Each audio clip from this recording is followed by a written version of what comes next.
Like,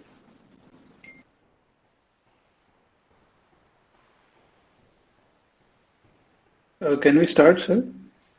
Shall we start?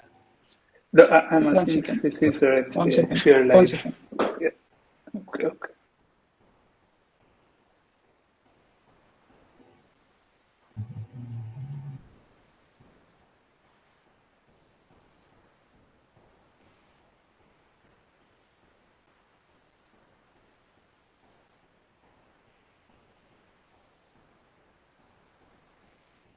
Yeah, we can start. So good evening and welcome everyone to this 21st I Technical Lecture Series. Today we are fortunate to have with us Dr. Neeraj Sharma, who is an assistant professor at the Mehta Family School of Data Science and Artificial Intelligence at IIT Guwahati. And today sir will be giving us a talk titled The Covid-19 Connection, Exploring Breathing, Cough and Speech Sounds for Respiratory Healthcare. Okay, so a little bit of a background about sir. So Dr. Neeraj Sharma was born in Bhubaneswar, and after completing his undergraduate in Instrumentation and Electronics Engineering from College of Engineering and Technology, Bhubaneswar, he pursued a master's and PhD from the Indian Institute of Science, Bangalore. His PhD thesis proposed time-varying signal models for sampling and reconstruction of non-stationary signals and applied them to speech signal analysis, modification, and reconstruction application. In 2017, he was awarded the Brain Up Postdoctoral Fellowship to explore speech signals from neuroscience perspective at Carnegie Mellon University, USA. His work on talker change detection was awarded Technical Area Pick for Speech Communication 2019 by the Journal of Acoustic Society of America. In 2021, he was awarded the C.V. Raman Postdoctoral Fellowship by IISc Bangalore. The project titled Co-Swara, an outcome from his work at IISc, is currently available as an open access website tool for public use. In 2022, he worked at the International Audio Laboratories Fraunhofer IIS in Erlangen, Germany, exploring temporal perception of spatial audio signals and use of EEG signals for audio processing. Currently, Sir is an assistant professor at IIT Guwahati. His research interest resides at the confluence of signal processing, artificial intelligence, and sensory signals capture and understanding. He is founding the SPIN Lab at IIT Guwahati, which aims to pursue research and development on building intelligence by modeling sensing and perception of various kinds of signals around us. So, without any further ado, I would like to hand it over to Dr. Neeraj Sharma. Thank you very much, Abhigyan, for that kind introduction. I'm very much happy to be presenting this work here in this forum. I was looking at the past speakers and I know some of them, so it is very nice for me to also share the same platform with some of the other people I have known in the past. So, and also I also right now I'm in Assam. So this also is an opportunity for me to interact with you all and share with you what all directions I have been working on and to interact further with you all. So with that note, today I'll be talking about a topic which we pursued since the outbreak of COVID, and the title is Exploring Breathing, Cough and Speech Sounds for Respiratory Healthcare. And the healthcare application we will be aiming in this talk is COVID-19 detection.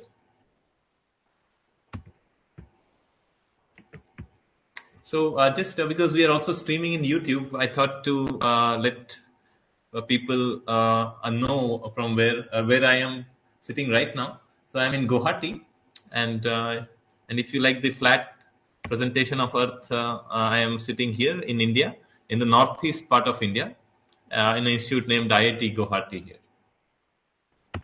And about me, as Abhigyan just introduced, I'm an assistant professor in School of Data Science and AI. And before this, I was in Bhubaneswar and did a BTech from CET Bhubaneswar and a master's PhD from IISc Bangalore and postdocs from IISc and Carnegie Mellon and Fraunhofer. I recently joined School of Data Science and AI in July 2022, and I am here involved in teaching, research, and contributing towards R&D research and development. So feel free to check out the school, which was founded in 2021. It's exclusively working on data science and AI at IIT Guwahati. So the talk is divided into 4 parts. The first part is respiratory acoustics, where I will try to share some aspects about what is the respiratory system and how does acoustics comes into picture when we try to aim towards some engineering insights on how we can develop systems which can help us to analyze the respiratory system. And then in the second part, I link it to COVID-19. And in the third part, I will talk about our exploration in this this focused area of COVID-19 detection. And the fourth part, I will summarize the talk. So let's go into the first part. The respiratory system is divided into 2 parts, the upper and the lower respiratory system. So if we focus on what makes the upper respiratory system, we have the nose, mouth, the sinuses, which are the cavities, and the throat, larynx, and trachea, and which is also as shown in the box shown here. And if we see what is in the lower respiratory system, it associates majorly with the lungs. And the lungs is composed of bronchial tubes and other tissue and cells inside. And if we zoom in to the lower respiratory system, we see that inside the bronchial tubes we have these structures which are the artery and through which the artery and veins go through, and that helps to take in the oxygen into the blood or release oxygen back into these alveoli and atrium, which then exchange this air into the outside. So these are essentially tube-like structures.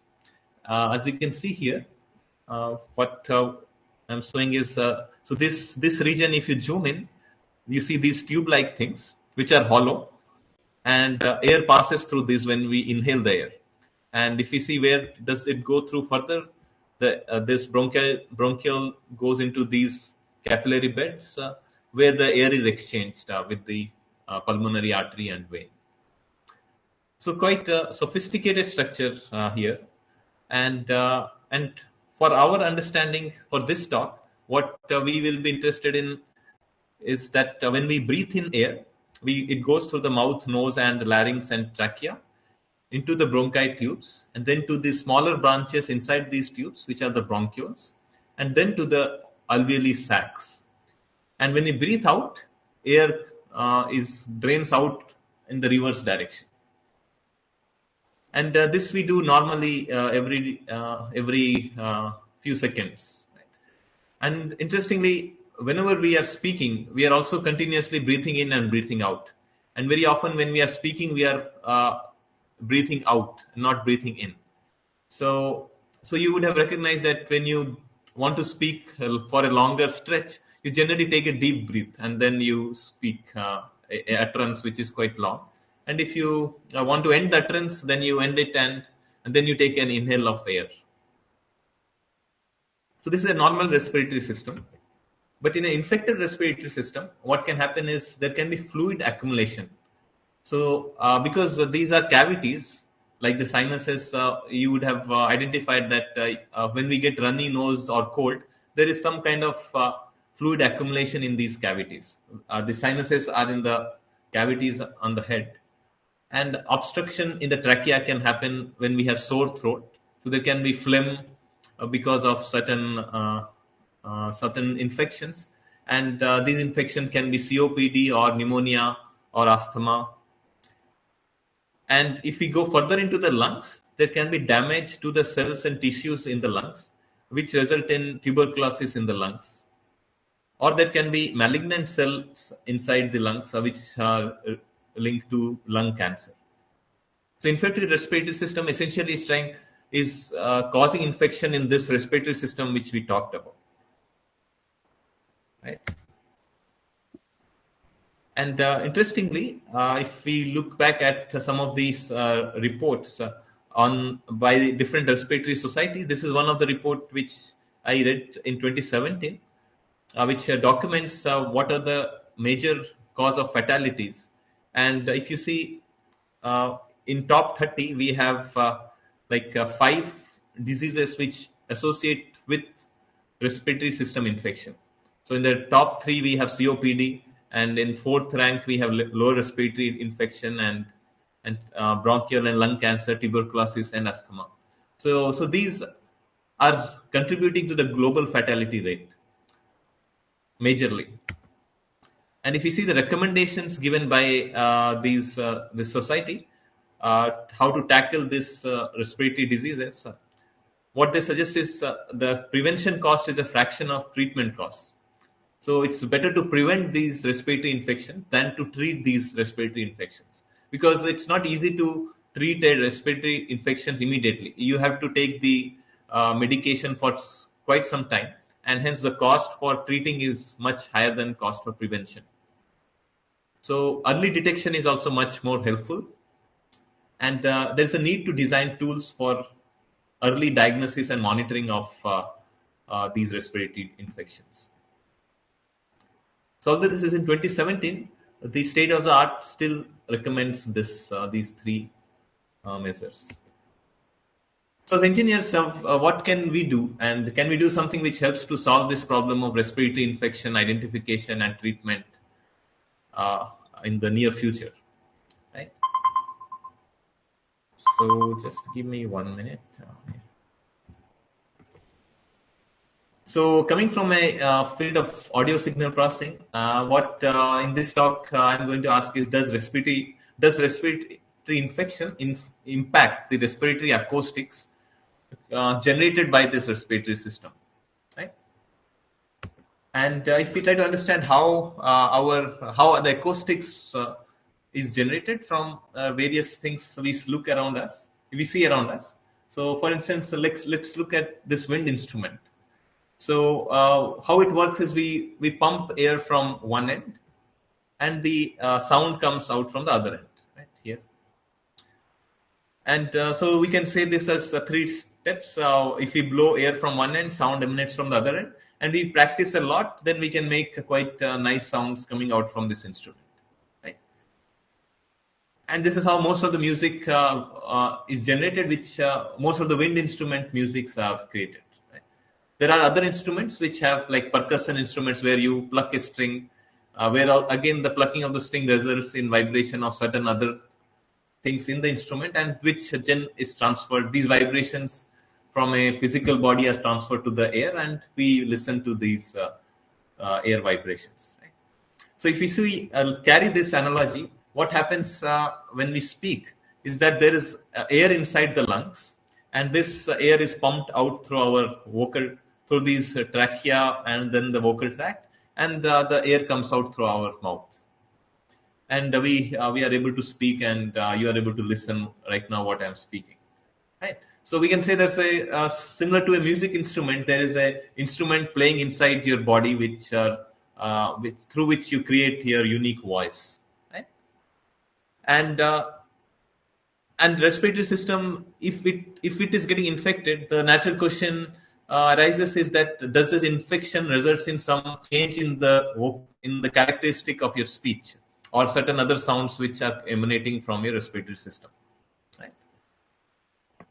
And if we look at what is sound, here I am showing a tone signal, which is in time domain. It is a 1D signal. It has a function of time. If we see it, the vertical axis is the amplitude, and you can see these cycles associated with the tone signal, which is at 1 kilohertz for this example.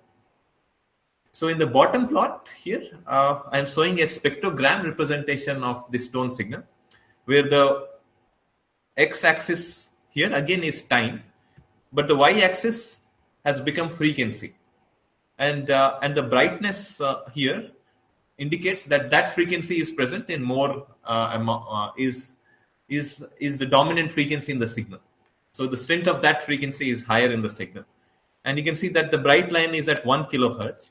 And if we see it with the time domain signal, we see that the 1 kilohertz is present all the time in the signal. And similarly, if the signal is at 2 kilohertz, there's a typo here.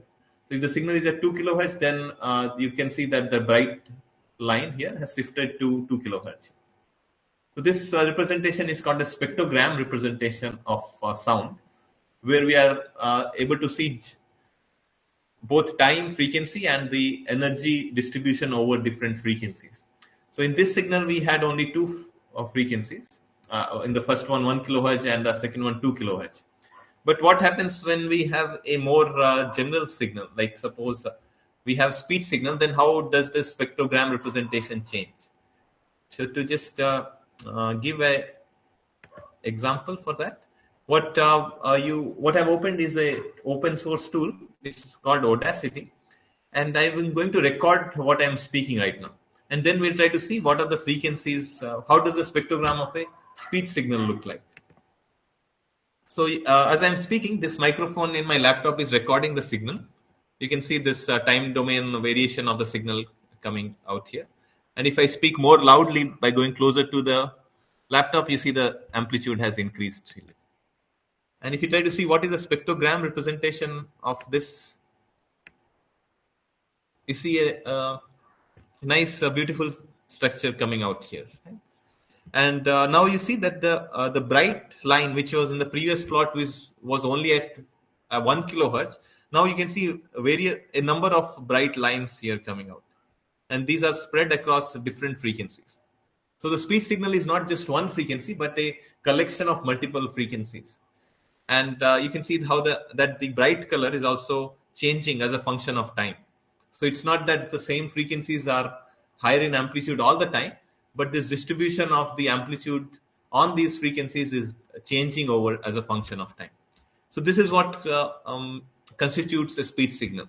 So it's a collection of multiple frequencies varying over time in a structured way, which results in the sound you are listening to right now.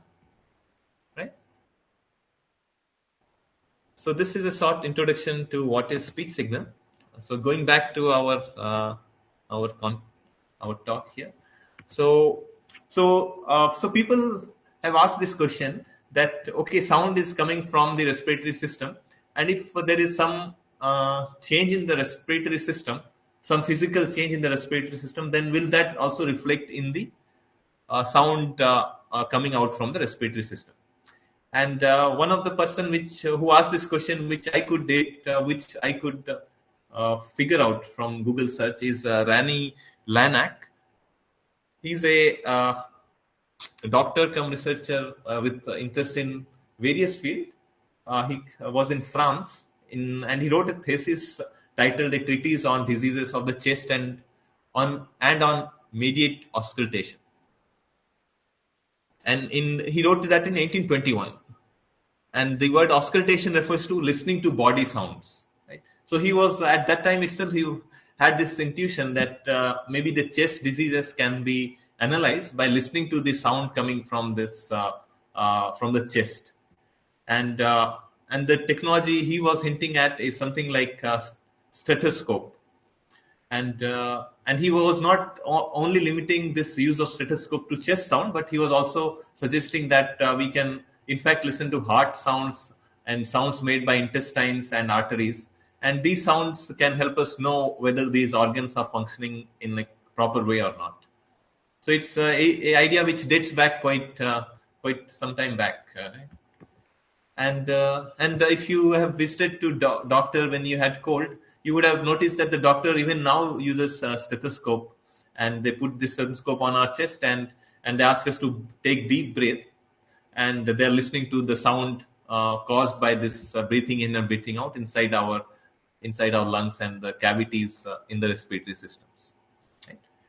So if we try to see the spectrogram representation of these breathing sounds, you can see here that what we discuss about speech holds here also.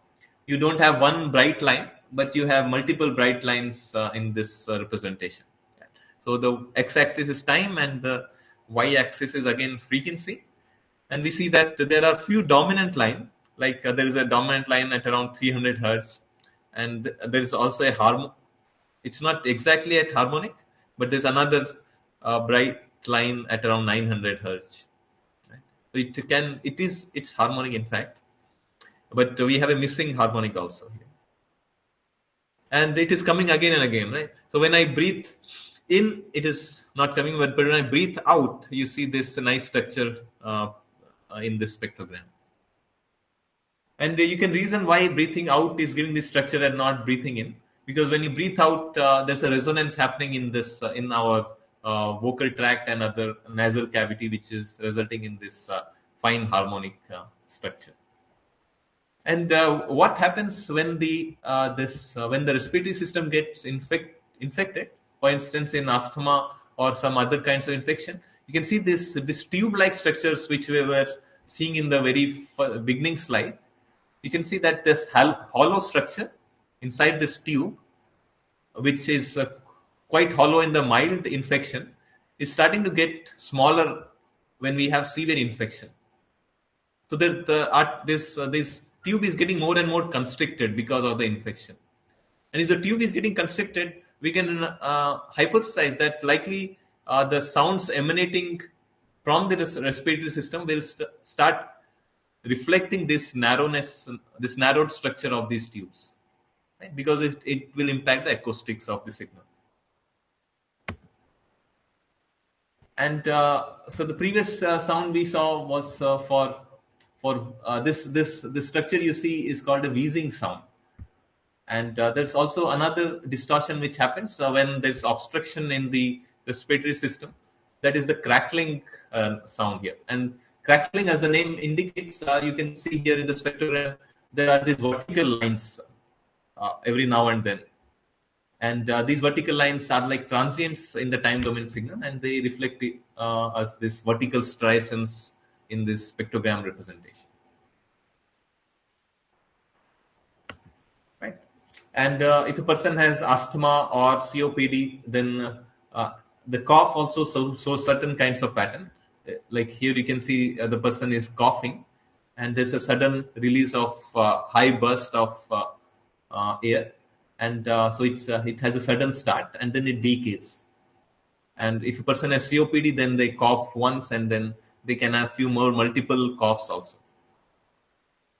So there is a spectrogram reflects some structure which associate with these sounds like breathing or cough. And if the person has infections, then we hypothesize that there may be some structural changes in the spectrogram representation, which if can be analyzed, can help us to detect these respiratory diseases or infections.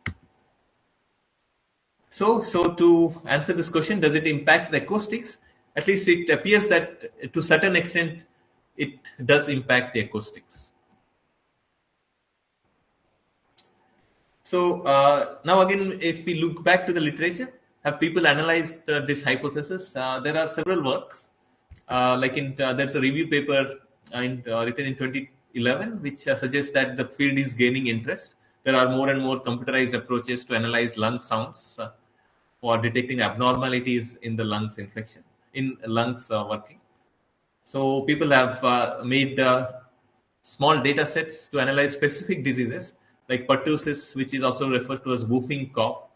So there's a group which has in 2016 by Pramono et al. Has tried to analyze this disease, specifically pertussis. And there are work on tuberculosis detection using cough sounds and pneumonia, asthma, and also there are a few data sets which have been released as open access to analyze certain diseases. But so this is what we knew was happening, and if you see this, when this data set was released, it is 2019. So this data set is on certain respiratory infections like COPD, asthma, and it also gives the annotation of when in the recording cough is happening. So it's quite a interesting and useful data set to analyze cough and other sound signals associated with the respiratory system. So far this all relates to science and hypothesis and testing whether the hypothesis holds or not. Interestingly, there's also work on taking this scientific understanding to technology. And there's a company in the US called Sonde, which has released an application which it suggests that can detect and monitor voice and also detect certain respiratory infections by just monitoring the voice signals. And there's also an app which is released in Australia, which is also approved by some of their health authorities. And it's called a RES app, which can instantly diagnose and manage respiratory diseases using only a smartphone. So people are trying to build technologies which can be deployed on mobile phones and help in easy and quick diagnosis or screening of certain respiratory diseases. Right? So this was an introduction to respiratory acoustics and how it can be helpful in building some engineering applications to tackle a very a problem which needs immediate attention, because if you look at respiratory infections, they are not going to go away immediately. And if you see global warming and pollutions coming into picture, then respiratory infection need to be analyzed and monitored on an everyday basis. And if it can be done in an easier and comfortable way, so then we have a immediate use case if we pursue this direction of research and development. Right. So now linking this this to COVID-19. So let's go to part 2 of this talk. So as of 12th December, the cases were still coming up, and even today there will be few cases coming up if you look at WHO's website. And the cumulative cases is quite high, right? So it's like 649 million cases, and the number of these cases have also resulted in casualties. And there is a need to understand what is happening in COVID-19 and scientifically trying to understand where is the infection going. And if you look at these outbreaks, which also are named as pandemic, some of these have been named as pandemic and some of them not. But if you see, every few years we see an outbreak, which is an outbreak which impacts the respiratory system. And if you try to understand why these outbreaks generally impact the respiratory system, it seems that these viruses can be easily spread through air or droplets, and they target the respiratory infection because it's easier to spread these respiratory infections also if they associate with spread these viruses if they associate with the respiratory system. So it's more likely that if a pandemic comes in the future, it will most likely be a pandemic which infects the respiratory system.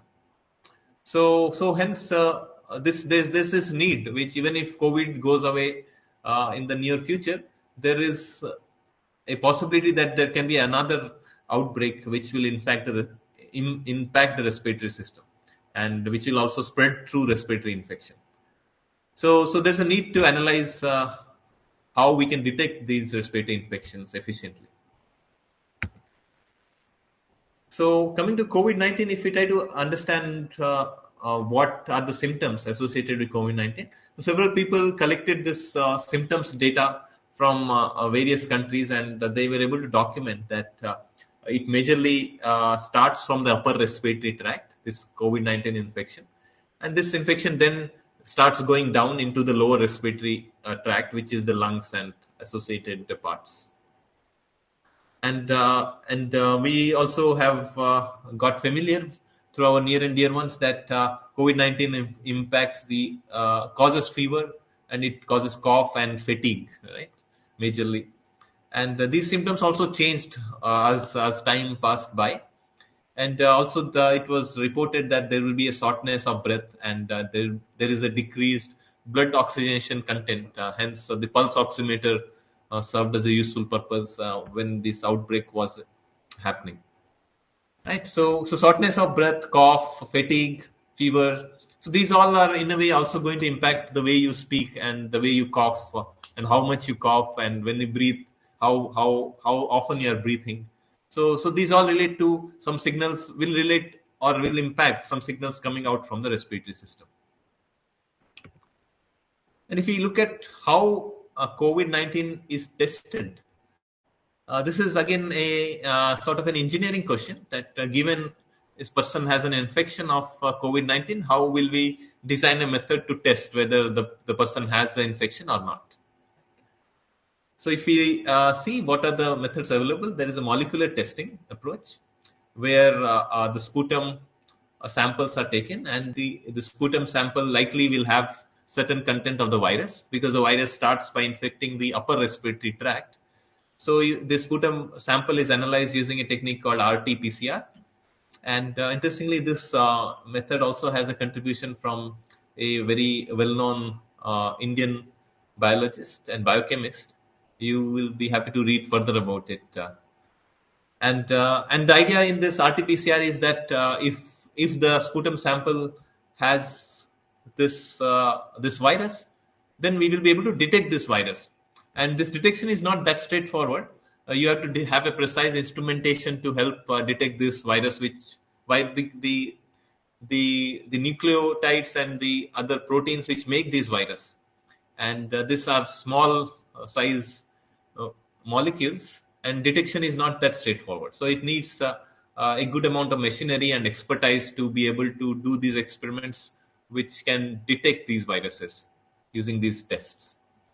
And also the RT-PCR labs are not that available throughout the country. And also in other countries, this is not easy, access is not there. And the people also designed another test which is called rapid antigen test, which doesn't detect the finer parts of the virus, but more at a macro level, it detects the protein structures and associated parts of the virus. And this is a little less rigorous, and this can be done a little quicker, and it can be deployed. This testing mechanism can also be deployed at a larger scale compared to RT-PCR. So these are the two molecular testing methods which were available. And currently also these are the major ways to detect the virus. People also started using CT scan to detect this virus. And also people then said, okay, CT scan, why just limit to CT scan? Let's also use X-ray to detect if the infection has progressed to down the lungs and other parts of the respiratory system. And people in large numbers were doing these tests. And then there was a precautionary measure announced that don't do CT scan that often. It can have other repercussions also. So then people limited how often they did these tests when they thought there is an infection. So this is good. There are at least two approaches to detect this. None of these approaches are easily scalable. Like you having X-ray machine or CT scan is not that easy, and also doing this molecular testing is not that straightforward. But this is what is available, right? And also there are certain other limitations with these methods. It's time taking and costly. And suppose you have to take a flight and it requires you to have a COVID-19 test, then you have to take at least a 1 day time span to give your sample and get the test results. So it's not a quick affair. And also when you go to do the test, there will be a queue, and you have to visit a hospital, and so you are not doing physical distancing. So even if you don't have the virus, there is some probability that you are getting in that zone where a virus is floating around. So you have to use mask and sanitizer when you visit a place where you want to do the testing. And as we discussed, it is also not that easily scalable. But this is what we have to resort to, right? Because we don't have any other alternatives to do these testing. And the WHO also identified this, and in 2020 around September, WHO announced that there's a need for developing point of care tests for screening and diagnosis of COVID-19. And point of care means that you don't want the patient to go to the hospital or clinic, but instead you want the care to happen wherever the patient is. So if the patient is in the home, the point of care is the home of the patient or the person who wants to do the test. So in these days we have to move the patient to the hospital, right? But we should be able to use the technology such that the service is given to the patient at the place the patient is in. The patient need not have to go to the clinic. So that is what WHO is also recommending these days, to innovate in this area of point of care technology driven tests. Okay, so we saw that this is happening. There is a need for doing this, and we launched an exploration to tackle this problem. So in the part 3 now, I'll talk about how we have approached this problem. So are there any questions so far, or shall I continue? Okay. You can continue. Oh, sure. Thank you. So let's continue now. So So in 14th of April 2020, which is close to 1 month after the COVID-19 was declared as a pandemic, a few of us friends and colleagues were chatting over WhatsApp and other messengers that what can we do something using audio to understand this COVID-19 pandemic. And we were all remotely located, so because there was a lockdown and other things, so we thought, okay, let's try to record these sound signals. And how do we record? We cannot go around to hospital to record because there were physical distancing measures which we had to follow. And so we wanted to collect these sound samples from people who had COVID-19 infection. And one natural way for us to do that was to launch a website which can be shared through different social media platforms and can be sent to different clinics and hospitals through the know-how of different doctors, and then subsequently be shared with patients who had COVID-19. And it is a website, so it doesn't involve any installation of app. So it's easy to access also. And being a website, it is easy to access from anywhere around the world. So hence it's a scalable approach to collect this COVID-19 related sound signals from the respiratory system. So we named this tool as CoSwara. Basically it comes out from the first two letters of COVID, and we use the word Swara to link it with sound. So now COVID-19 is a new disease, right? And there is no data set out there. So first, if we want to analyze the sounds of COVID-19, then we have to first build a data set. So first stage for us was to build the data set, and second stage was to analyze this collected data set, and third stage was to develop a tool which can be then used if our analysis shows that we are getting a performance detection performance better than chance, then we should be able to deploy this tool quickly into a mobile application, and people should be able to use it easily. Right. So these are the three stages we divided our project into. There was an overlap in how we progressed with each stage. So in the stage one, as I said, we made the website application and we shared it through various platforms. So this approach of collecting via voluntary donation of samples is also in literature referred to crowdsourcing. And thankfully we were able to reach out to many people around India and also in other countries, and people use the website and they participated by donating their audio samples in this link. And when they donated their audio samples, the audio samples comes to our server, and alongside the audio samples we were also collecting some metadata. And this metadata corresponded to the age of the participant, the gender, and whether they had any COVID infection and whether they had any other infection besides COVID, like any other respiratory infections, and whether using masks or not, and also what kind of symptoms they had in terms of the fatigue or loss of smell and taste, and muscle pain or shortness of breath, and do they identify themselves with asymptomatic COVID-19 infection or what we can say a moderate COVID infection or mild COVID infection, right? So this was our metadata, and we curated this metadata every month or so. We curated this data set which was going on collecting. We were collecting and we were releasing also this as open access through GitHub. So this helped also helped the data set to gain visibility across the different universities, and people also, other groups also started analyzing this data set. And parallelly in stage 2, we were also analyzing this data set to see if COVID detection is a possibility. And in stage 3, as I discussed, we deployed this tool after seeing that there's a greater than chance detection performance. So let's see how we progressed in each of these stages. So from dataset collection point of view, as of now we have collected from 1819 COVID negative subjects. That means that these subjects self-declared that they did not have COVID-19 at the time of using the website to donate their audio samples. And we were able to reach out to 674 subjects who were COVID positive at the time at which they were donating their audio samples or recording their audio samples.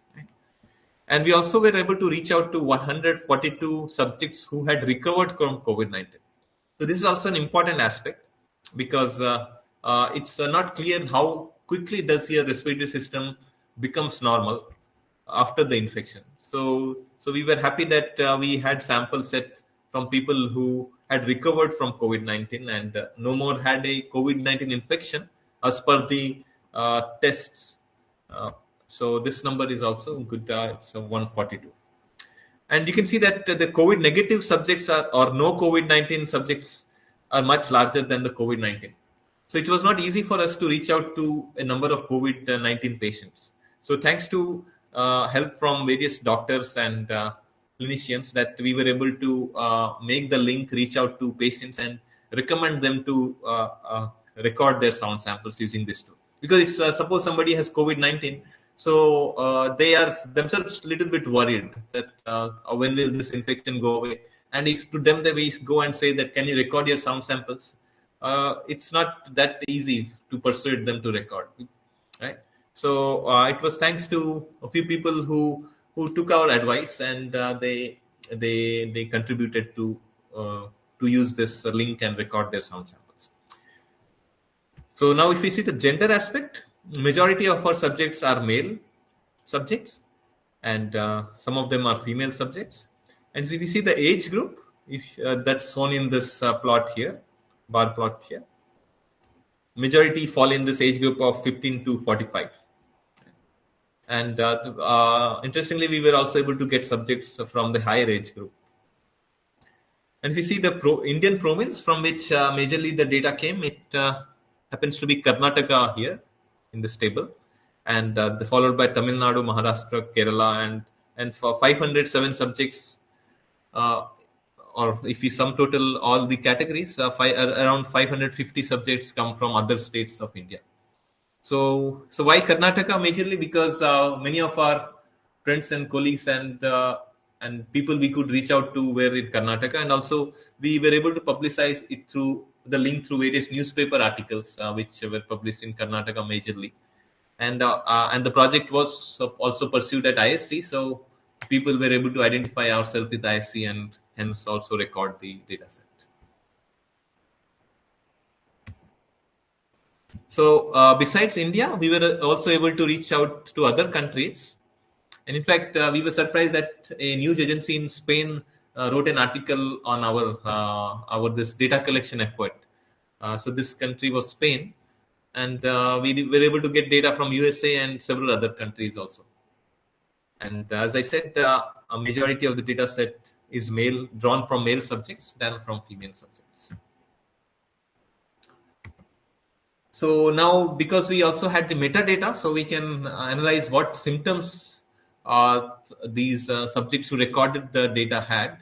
So this can be quantified in terms of odds ratio, that how likely a person with this symptom in our data set had COVID-19. So you can see that if a person reported fatigue, then that is most likely to have COVID-19 most likely that it comes from a COVID-19 patients in our data set.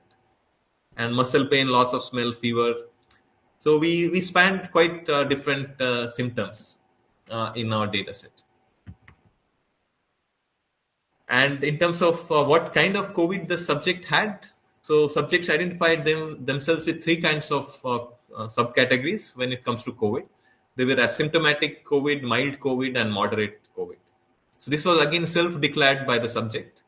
And when it comes to non-COVID category, subject identified themselves as completely healthy, or they had some other respiratory ailment but not COVID-19, or they had just symptoms but not any ailment or or they consider that they are not healthy, but they have some symptoms associated with COVID-19. So that was about the symptoms data. Now, what kind of audio data did we collect? We collected 9 audio categories. They relate to breathing shallow, breathing deep. So shallow breathing is light breathing, and breathing deep is taking a deep breath and then exhaling. And cough shallow and cough heavy. Again, these are forced cough, right? So it's not that the patient is coughing and then they open our app and record the sound. It's more of a forced cough. So, and we ask them to cough in a shallow way or in a cough heavy way. So, and then we came to the speech categories. First, we asked them to speak 3 vowels: vowel O, E, and R. And then to record continuous speech, we asked them to count from 1 to 20. And we asked them to record 2 variants of counting. One it is at a normal pace, and the other is at a fast pace. And we can reason why we went through these 9 different sound categories, because the idea was to capture the variability in the respiratory system acoustics. And we think that these 9 categories span a rich class of different states the respiratory system can take when it produces sound. Like you can say, we can also say crying and laughing are not there. But that is not easier to simulate, nor people cannot do that easily. So we limited to these 9 categories. And our audio data set as of today corresponds to 51 hours of data. And this is how this hours is distributed across these 9 sound categories. And you can see that cough, because it's a short time signal, cough, you can see that the duration of cough recordings are quite smaller when compared to other sound recordings. And counting normal is quite long, 8 hours of recording, whereas breathing deep, where they take deep breaths, that is also quite long in duration, 9 hours of recording. Okay. And just a insight into how this spectrogram looks like, or the average male frequency cepstrum looks like. You can see that these 9 sound category behave differently in this in the spectrum domain. The breathing signals are more wideband. The cough, you can see that this towards the high frequency side, the cough starts getting a roll off in the high frequency side. And if you see the vowel, it has more structured representation here, and counting has also a more not that wideband spectral spread. What I am showing here is a MELF spectrogram which are averaged over time. If you look at spectrogram which we saw in the early slides, you'll see more structure in these sound signals. Right. So if we again do an unsupervised unsupervised representation, a 2D representation of these sound signals using UMAP embeddings, interestingly they form not perfect clusters, but slightly non-overlapping clusters. If you see here, the breathing cough signals fall in this region, whereas the counting normal and counting fast form another cluster here, and vowels form a cluster here. So as I said, that these try to capture different acoustic states of the respiratory system, which is hence resulting in this cluster-like distribution of these different sound categories. And if we do a 9-class sound category classification, then we get a close to diagonal matrix, diagonal confusion matrix for these sound recordings. So this suggests that although the subjects were using the web link to record the sounds, and we were not giving them a feedback live when they were recording, but they followed the instructions which were asked, which were stated in the website, and they recorded the sound distinctly for each category. So now we can see that can we classify gender using these sound signals? It seems that yes, we can. If we do a binary classification, we get an area under the curve greater than 50%, and this this accuracy is quite high, or the AUC is quite high for voice-like sounds like vowels and counting, but the AUC is low for breathing and cough signals. So it's interesting that for cough signals also we are able to detect the gender using the audio signal itself. And if you focus on this aspect, it sounds that you can. If you listen to the cough sounds, you'll be able to say that whether the person is a male or a female. And that is because when you cough, there is some glottal vibration happening, which then results in pitch excitation of impulse train, which then gives a perception of pitch, and hence the gender attributes can be detected using cough signals as well. Right. So now, so far, so good. We were able to do sound category classification. Also, we were able to do gender classification using audio data. Now, coming to the main question, are we able to do COVID detection using these sound samples? So we approach this problem this way, that we have breathing, cough, speech, and symptoms data. And we built a classifier for each of these sound categories. And these are different kinds of classifier we built. We experimented with multiple varieties of classifier, and we get the probability scores whether the sound samples belongs to a COVID positive patient or a COVID negative patient. And we take the scores from each of these classifiers, and then we fuse the score, and then we get a probability score out, which is a summarized score from all of these sound categories. So now you can ask why to take all. Let's take one of these sound categories, or let's take only symptom categories, because symptom is also quite interesting. If you have COVID-like symptoms, then we can make an app which says that if you have these symptoms, then it will say that okay, likely you have COVID-19. And people, in fact, have written papers on this, focusing on symptoms only also. So that was good for us, that because we collected this data also with our audio data, so we can see if we merge symptom data also with audio data, do we get an improvement in detection performance. Okay, so the problem setup is, given these audio recordings, we pursue a two-class classification. And as I showed in the beginning, that the data set is imbalanced. There are more non-COVID patients than COVID patients in the data set. So we resorted to not reporting accuracy, but reporting the area under the receiver operating characteristic curve. And if we have a classifier which works as chance classifier, then we have 50% detection ROC AUC score, and the closer this score is to 100%, the better is the classifier. So this is how we get the AUC in percentage. You can see all numbers are greater than 50%, right? And each column here corresponds to a kind of classifier. So LR is logistic regression, then we have random forest, then we have multi-layer perceptron, BLSTM, and transformer. And you can see that if you focus on breathing shallow, as you go from left side to right side, you are going towards a simple classifier to a more of an a classifier with a lot of parameters. And you see that the detection performance is improving. And that holds not always for all sound categories. It's not that if we have a classifier with a lot of layers and a big neural network, it solves the problem. It's not working that way, so far for us at least here. But there is some performance improvement. Like you can see for speech, it goes from 69.4 to 80. And for breathing also it improved. But it doesn't, the margin of improvement is not the same for all the sound categories. So if we use all these 3 sound categories or all these 9 sound categories together by pooling the probability scores and fusing the scores, so we get a good improvement for all sound categories here, right?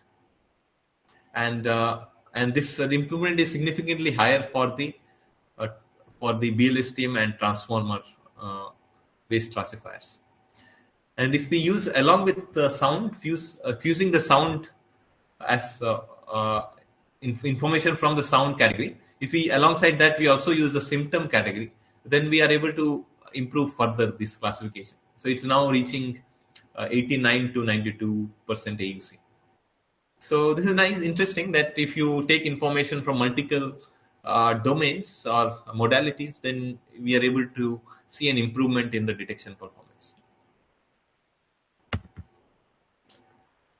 So to plot the ROC curve, we have two measures here. So one is high sensitivity and the other is specificity. So high sensitivity means that we have few false negatives, and specificity refers to a false positive, and the low specificity means that we have more false positives. Like if that means that if a person doesn't have COVID-19, but the classifier says that the person has COVID-19, so that will classify as false positive, and false negative will be a person has COVID-19, but the classifier says that the person doesn't have COVID-19. So this is how this plot looks like. Ideally, we want it to be as the curve should be like a right L upside down, like a L which goes here, touches 1 and comes out all the way here, and then the area under this curve will be close to 1 or 100%. It's a square here. So you can see that if we only fuse the sound, we get this pink color ROC, whereas symptoms itself is giving us quite a good ROC curve. And if we fuse the symptoms and this odd sound information, then we get this red ROC, which is letting us go higher. Okay. So this is where we are right now. And I will share a YouTube link. You can look at a video. It's available in YouTube. If you Google Coursera COVID-19 screening tool, you will be able to see a demo of how this tool works in action when a person is using it. So this was our exploration so far. Currently also it is active. Our website is up and we still get some data every now and then. And we also have released the data on GitHub. And alongside our work, we also saw that there are few other groups who have also progressed in a similar direction. For instance, the top one you see here is named as a CoughFit dataset, which comes from Europe. Majorly I think it's from EPFL University. And it has a lot of subjects here. You can see that no COVID corresponds to 26,000 subjects, and COVID-19 corresponds to 1,155 subjects. So it's a good, huge data set. But the sound file format is web format, WebM. So it's a compressed audio format. And then we have another data set which comes from Cambridge University, and this is also quite a big data set. But they have also analyzed this data set and found that not all recordings are equally good. So this number can be curated and analyzed. And their data set has a recording format which is MP3 majorly, and MP3 is also a compressed audio format. And they have recorded 3 sound categories: cough, breathing, and speech.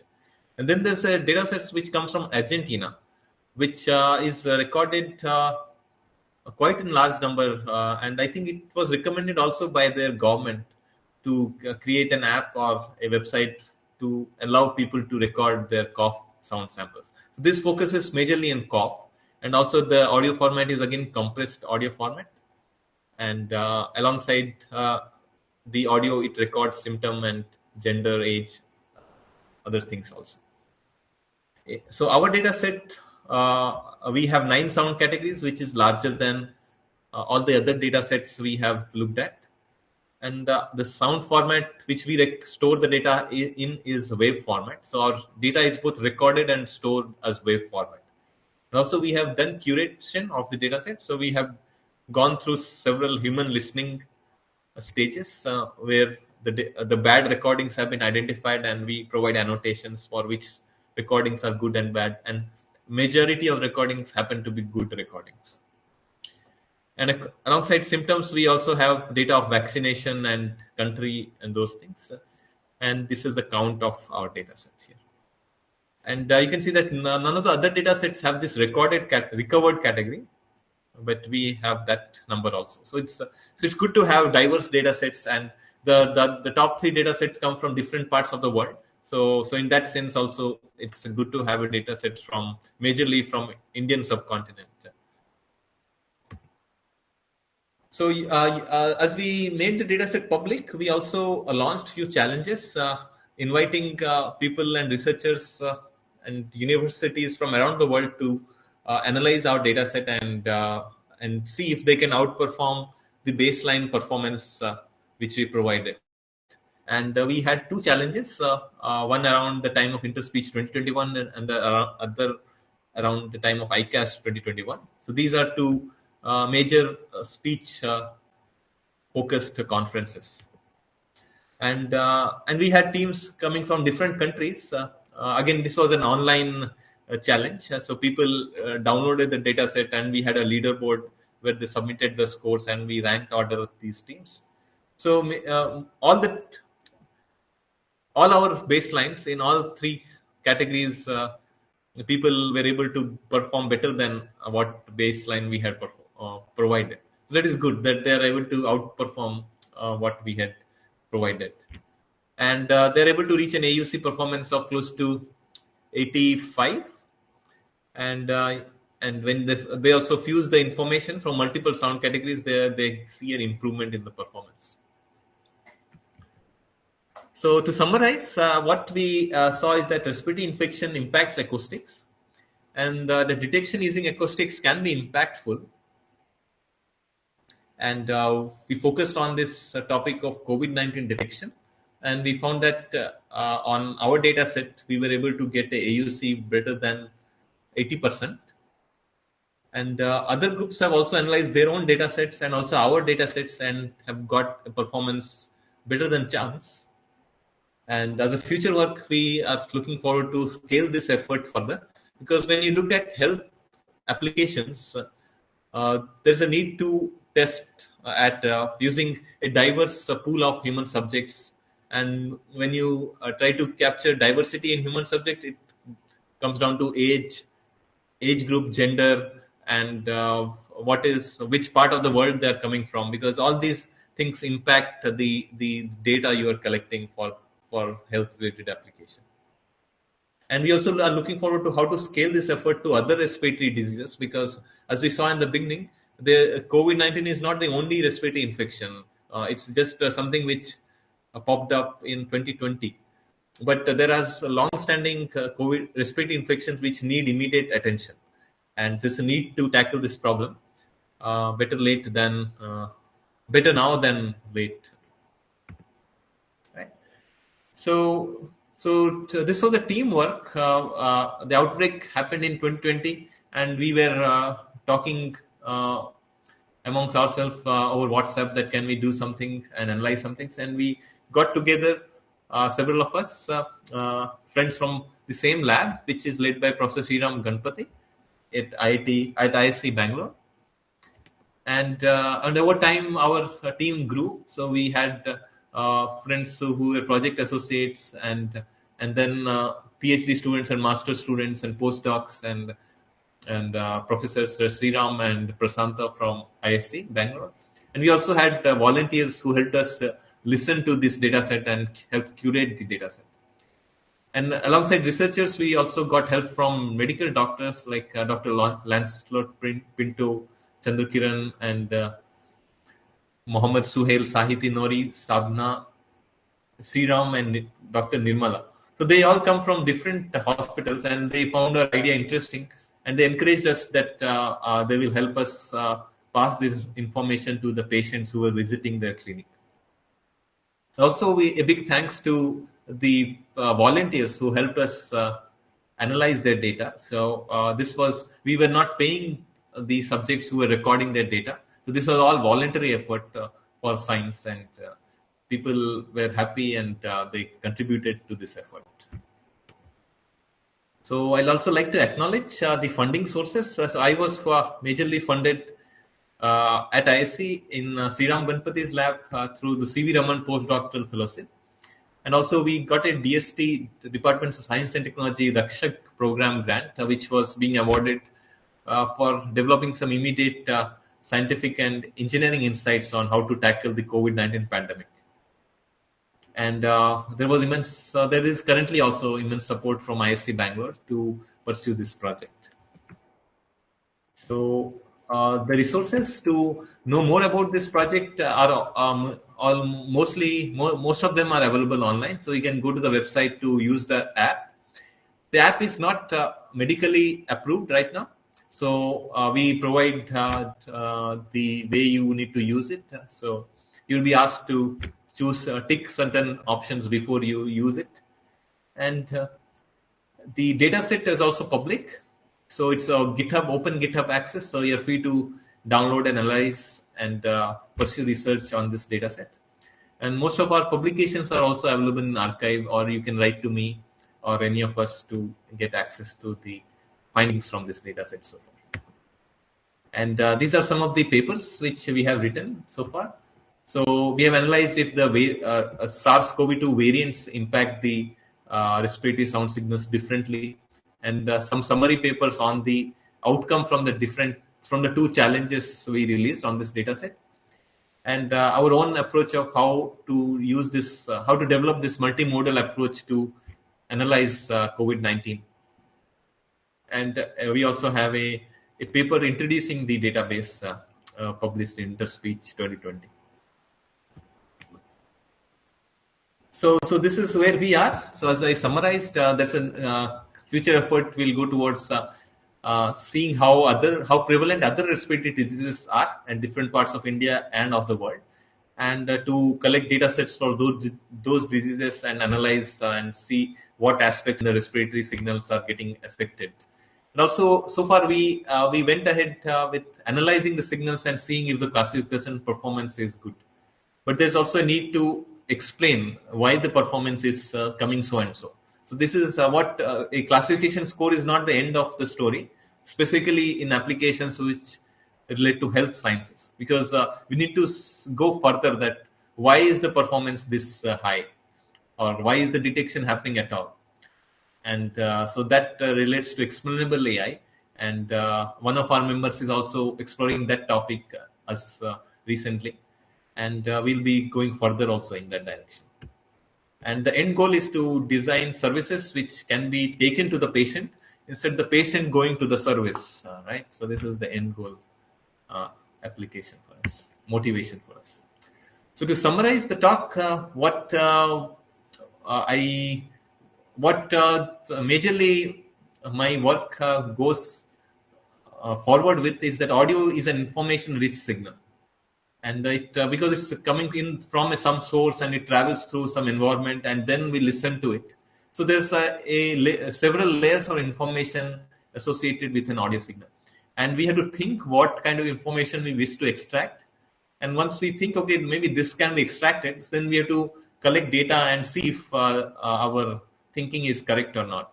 Right? So these are the three things which drive which has driven most of my work in the past and also in future. Also, I'll be taking this thinking forward, not for just audio, but for other sensory signals as well. And I am here in IIT Guwahati currently, and I'm founding the Spin Lab. So in case you are interested to know more, feel free to write to me or interact with me to see if what we are pursuing interests you as well. So with that note, I would like to thank you all. Just to, before I conclude the talk, we can say what is AI, right, in this context. So we have this notion of symbolic AI where we say that learning or any other feature of intelligence can be so precisely described in terms of rules and logic that a machine can be made to simulate it. And this was a major view in 1960s, 70s that anything we want machine to do, which the human also does, so we need to have a set of rules. And if we implement these rules in a very meticulous way into a computer, then we'll have artificial intelligence with us. And then another view is statistical AI, where we have the math coming first, that we need to have bounds on what is the performance and when will it work. So we have SVM where we know how it operates and when will it classify, what are decision boundaries there, or convex functions as loss functions. So that is the statistical AI part. And then we have the neural network AI, where the a major focus is given to obtaining the results first and then go to reasoning. So what I will say is that our study or exploration has focused on this third part, that is using a result first based approach. So we had a hypothesis that likely there will be some impact on the features coming out from this in the sound signals. And if we are able to detect those features, then we'll have a detection performance, and that is what we see in the results, that the detection performance is better than chance. So next logical step is to analyze why this detection is happening, and what other diseases can also be further analyzed using a similar approach to detection. So with that note, I will thank you all, and be open for questions and discussions. Thank you so much, sir, for this engaging talk on coursework and detecting COVID-19 speech. So I'll quickly go to the questions which we got in our Google form. So first we have Rostam, and he has quite a few questions. So the first question he asks is, what motivated you to start researching in speech audio signal processing area? I see. So, what motivated me to start pursuing speech and audio research? It's an interesting question. So, I can talk about it over a coffee or something. So, but just to answer, I was not clear what topic to pursue my PhD in. However, I met people, and when they said why they work on this topic, I was able to, that resonated with my thinking, and that in turn motivated me to also analyze speech and audio signals. So one of them is Professor T.V. Srinivas, who is also my PhD advisor in IIT Bangalore. So he showed me that okay, speech signal is like this. It has a lot of layers of complexities. It is information rich, and there's a need to analyze this signal using signal processing methods. And there's a rich class of methods which can be developed to analyze these signals. So it's a big open problem to understand. And when something is open and you can contribute to it, it's a nice place to start. So that's how I started. And after I started, I saw that there's a lot of people have also contributed in various ways to speech and audio signals. And it's not a very new field. And then you start to seeing what are the different ways people have analyzed. And can you design your own different way to analyze? And once you start thinking in your own unique way, it starts opening up a path for you to pursue. So that's how it has happened for me. Like meeting people who are interested in this field, and then they sharing their excitement with me, and in turn I also getting excited to work on this field. Okay.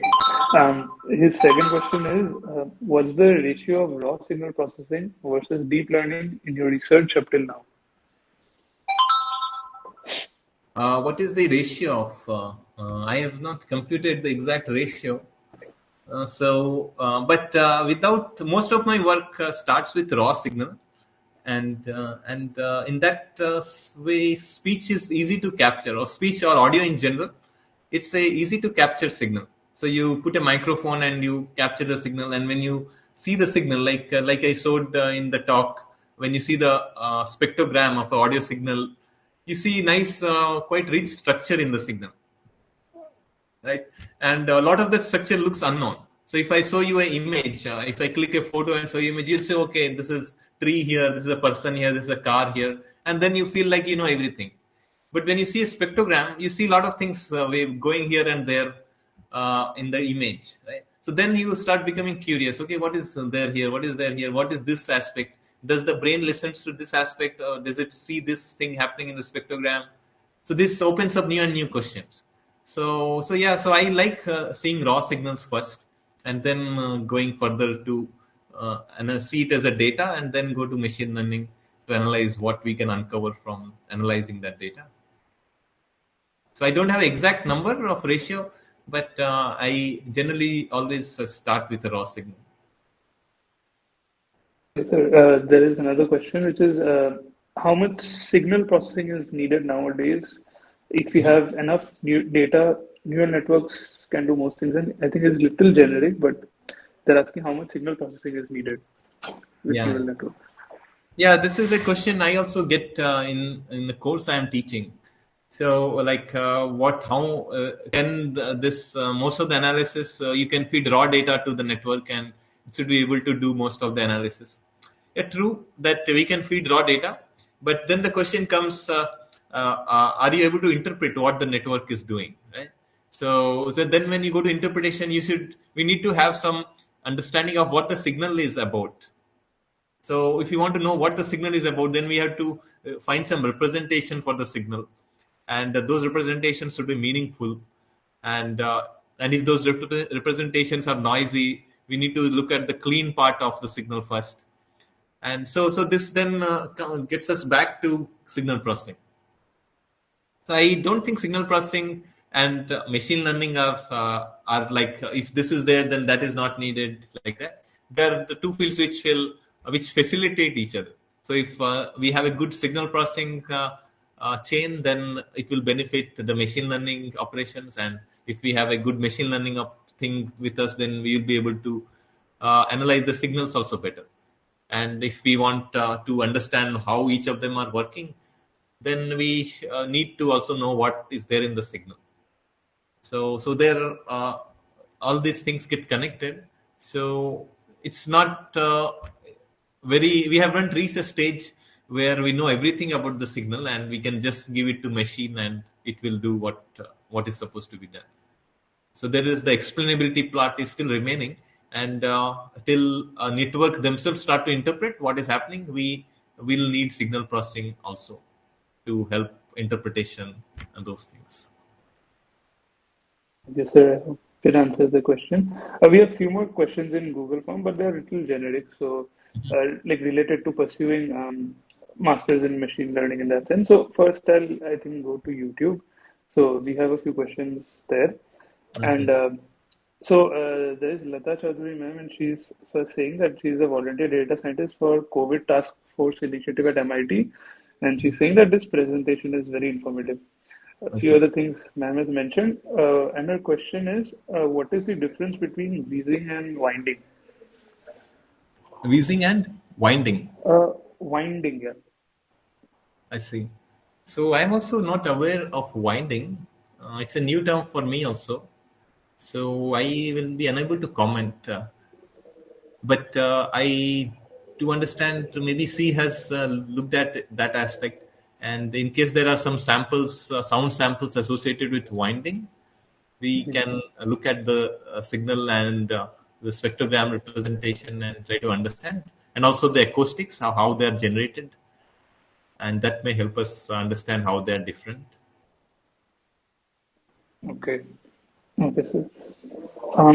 Then we have Azhar sir, and he has a question. So he's asking the various patterns in spectrograms related to coughing, breathing, etc. that you mentioned.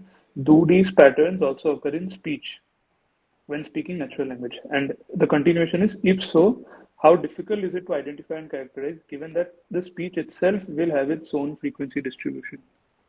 Yeah, exactly, correct. So that is where the machine learning comes in. That because our end goal is classifying COVID-19 or not COVID-19. So then the network or the classifier will try to focus on those features in the speech which helps the classification performance for COVID classification and not for like speech recognition or those things. Right? So that way the classifier itself learns to focus on features which are not for speech recognition but for the task which we are training it for. So that is the answer for the second part of the question. Now the first part, yes, speech, as I showed in the talk, like if I can pop it out again, you see here the speech signals has quite a rich time frequency distribution. It has this pattern of horizontal striations, and you see every now and then something becomes a bright color here, and this bright color here indicates that there is a high energy in those regions. And if I record cough, suppose, like, hello, how are you? So let's see if how do these two together look like. Right? So I think that was the question. So you can see the cough signal has this. If you see in the time, there was a sudden burst when I cough, and you can see that that corresponds to this structure in the time frequency domain. whereas a speech has more horizontal lines here, right? And it is little more, you can say, wavy like patterns coming here, and that associates because when I'm speaking, I'm moving my respiratory system slowly or respiratory tract slowly, whereas when I cough, I have a sudden burst of release of air. So hence you see a more wide band structure here than for speech, where you see certain narrow bands which are moving up and down like that. So yeah, both of them have their own unique structures.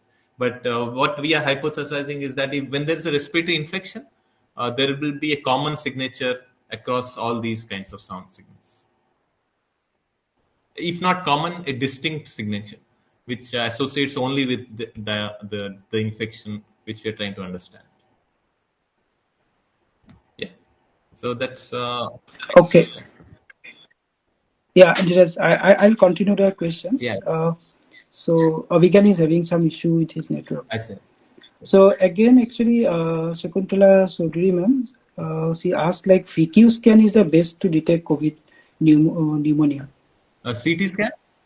So just she is giving again. VQ scan.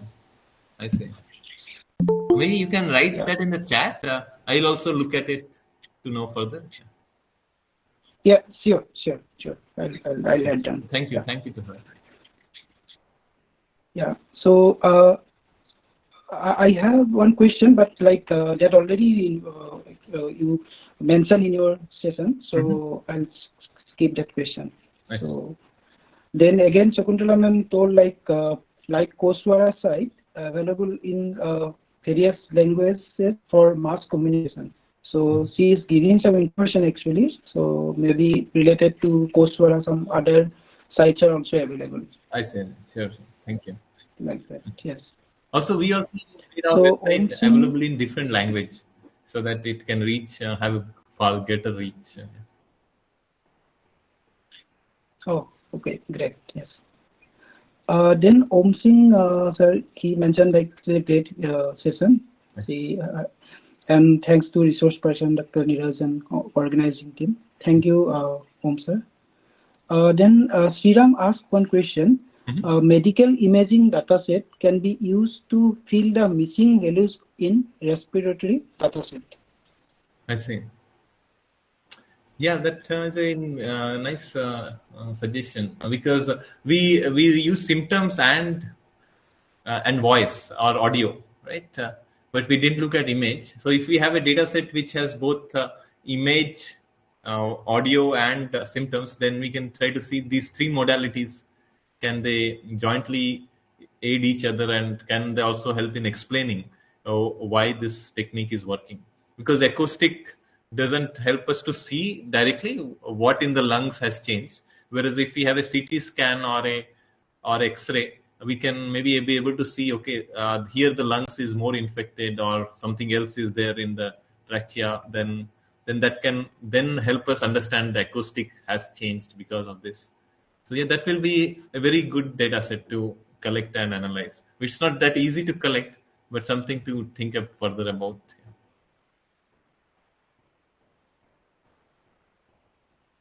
Yeah. Thank you. So that another question from Sikha.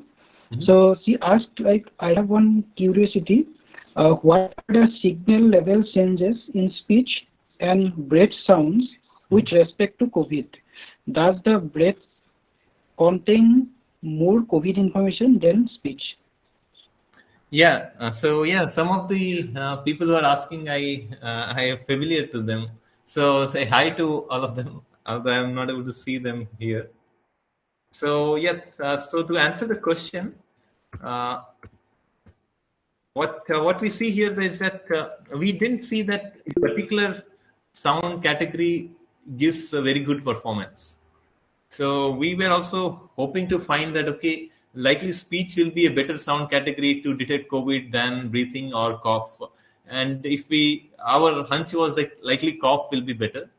But and that is also if we see other universities which have collected the data set, they have majorly focused on cough sound signals.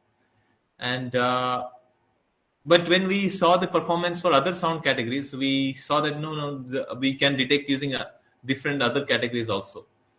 So likely what is happening is there is a change in the respiratory system which is being reflected in all of these sound categories. And which one is the best, suppose a person has, suppose we deploy this as a tool. So it's good to have only one kind of sound recorded, because if we want to detect quickly, then why should the person speak 5 different sounds or make 5 different sounds? Instead, they just make one sound and we give a score. Right?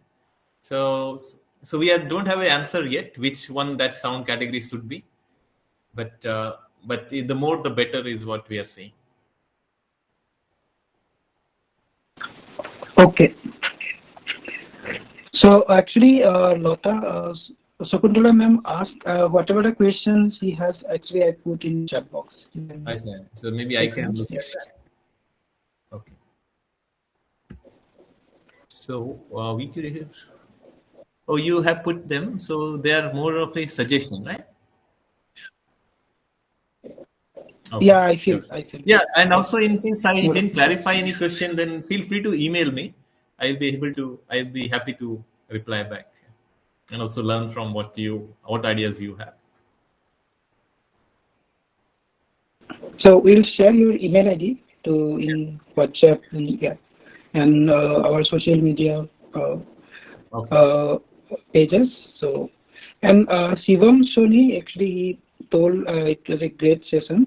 And he asked one question, like why audio is not getting hyped like image. So maybe you can. Why audio is not getting hyped like image? I see. Yeah. Somebody made a quote quite early on that image is like 1,000 words, right? So maybe we need to make a similar quote for audio. But if you focus on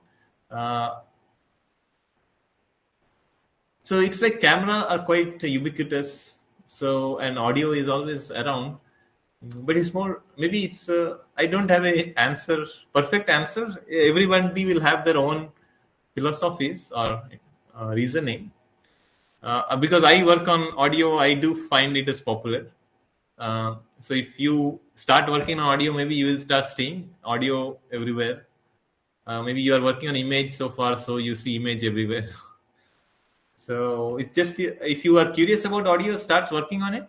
Start seeing what kind of audio signals to understand or use in your application, and then you will see that there are a lot of applications or a lot of companies also working in audio. And there are a lot of unsolved problems also.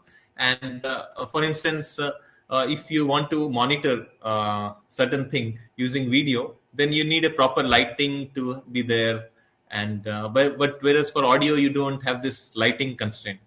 And if we want to also see the image, then there's this aspect of resolution. How better is there is quality? Whereas audio, if you have recorded at 48 kilohertz, then you have captured most of the signal frequencies which the human ear can at least listen to. Right? And in fact, audio is quite useful. There was a probe sent to Mars multiple times, and I think in 2 of its trip to Mars, they also attached an audio probe to it. And you can go to YouTube and listen to what are the sounds in Mars. And so far, they don't have any structure. They are more like noise kind sounds. But you will be able to understand what is the wind velocity by analyzing that sound signal. So that's a interesting approach, that just you got the audio from Mars and you're able to say how fast the wind conditions are in Mars by using the audio signal. So like this, if you keep on thinking, you will see a lot of newer questions can come up. And as I said in the talk, that audio is quite information rich. It's only how deeply you think and whether you can get the data and analyze it to show that there is some kind of information in the signal. So what I suggest is it's not that this is more popular than that. It's more about your interest, and if you're interested in audio, then just start working on it and you'll see a lot of applications opening up.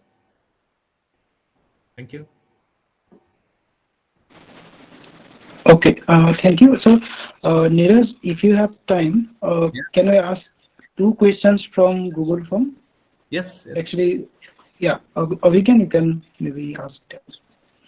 Yes, sir. Sorry, got disconnected due to my Wi-Fi. Yeah. So I'll quickly ask a couple of questions. So This is again from Rustam. He's asking, how was your experience at CMU and difference between Indian research versus USA research culture?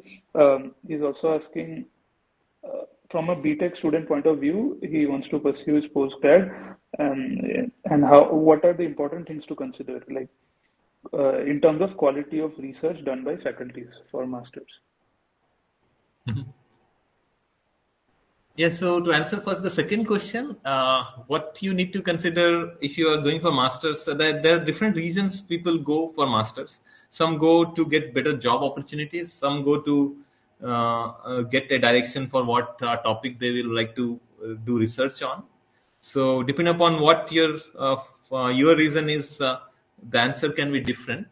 If you are focusing on job, then it's good to choose a university which has good department and good companies visit there, and it is known. It is in a city where you have good visibility and you have good contacts developing with industries there. So accordingly, you have to choose a university. And if your interest is to go for a longer duration there, specifically for research purpose, then you should choose a university where the topic you want to work in is being explored. Now, going for masters and then thinking about research maybe a bit early. So it's perfectly fine to think that okay, maybe I will work on this topic for PhD, and hence I'll do a masters on this. And after going there, maybe you get a better view of, maybe no, this field is not the one I want to do. I want to do PhD on some other field. That is also perfectly fine.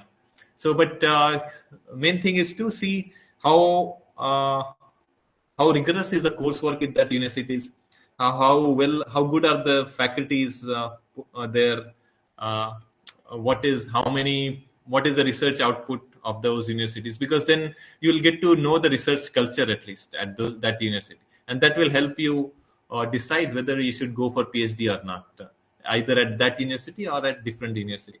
So that is the two ways to choose which university to go to. Of course, their choice also depends on how well you have performed here. So that can also help you figure out whether if you are applying to 5 universities, what should be the first one, second one, and the last one. So it's good to spread your choices so that you make an intelligent decision when you're going abroad. And if you're coming to India for masters and PhD, then again you have a similar way of approach. You look at what is the placement scenarios of masters in India, and how are the faculty pool when you want to go to pursue PhD, what topics they are working on, and where it is, and how is the environment there. So it's a similar approach whether you go abroad or in India. And coming to the first question, what is the difference in research culture or approach to research? There is so research right now is quite like connected because of internet. Like the way I'm speaking to you tomorrow, if you are speaking to somebody outside India, you will be also speaking the same way, right? And there's a lot of courses also these days, like NPTEL, Coursera, where people share what they teach, and they also make their course website public.